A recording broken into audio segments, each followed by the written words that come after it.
Donc, à 40 ans, ne te laisse plus amadouer par un homme. Tu ne dois plus aimer avec le cœur. Tu dois aimer avec l'intelligence. Tu ne dois plus aimer avec les émotions. Tu dois aimer avec la raison. Pour quelle raison tu te mets en couple à 40 ans et plus? Et connaître tes priorités. Ton centre d'intérêt doit être toi. Quand bien même que tu vas ensemble travailler pour réussir ce couple, cette relation. Si cet homme ne te suit pas, il ne comprend pas ce que tu veux, maman, ne t'engage pas. Deuxièmement, n'essaye pas de modifier ton profil. À 40 ans et plus, tu n'as plus besoin de prouver que tu peux être mince, pleine. Il va te dire, non, tu as maigri, tu as grossi. Oh non, tu tombes trop malade. Non.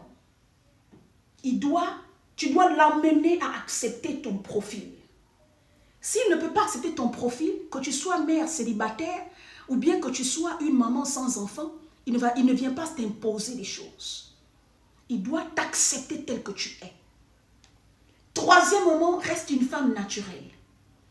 Être une femme naturelle, c'est celle qui n'essaie pas de prouver celle qu'elle n'est pas pour plaire. N'essaye pas de prouver celle que tu n'es pas pour plaire. Si tu ne le plais pas, naturellement tel que tu es, alors qu'il n'avait qu'à partir ailleurs. Parce qu'à 40 ans, on n'a plus le temps pour ça. Quatrièmement, si tu as des enfants, tu mets les bases. Il ne fait aucun reproche à l'enfant sans que tu ne sois là. Il ne pose pas sa main sur tes enfants. Éduquer un enfant, ce n'est pas taper l'enfant. Éduquer un enfant, c'est le dialoguer avec lui. Le faire comprendre pourquoi. Comme ce qu'il a fait n'est pas bien, voici comment il doit se comporter. Ce qu'on appelle éduquer un enfant. Protège tes intérêts. Si tu as eu des investissements avant que tu ne sois dans ton mariage, n'abandonne pas tes rêves, tes investissements à cause des noms.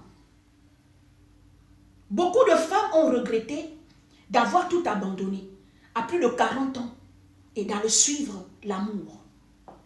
Les femmes, je vous dis ça tous les jours, l'homme ne va jamais abandonner ses rêves pour toi. Jamais. L'homme, c'est un être égoïste.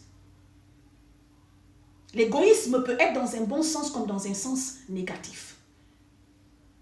Donc,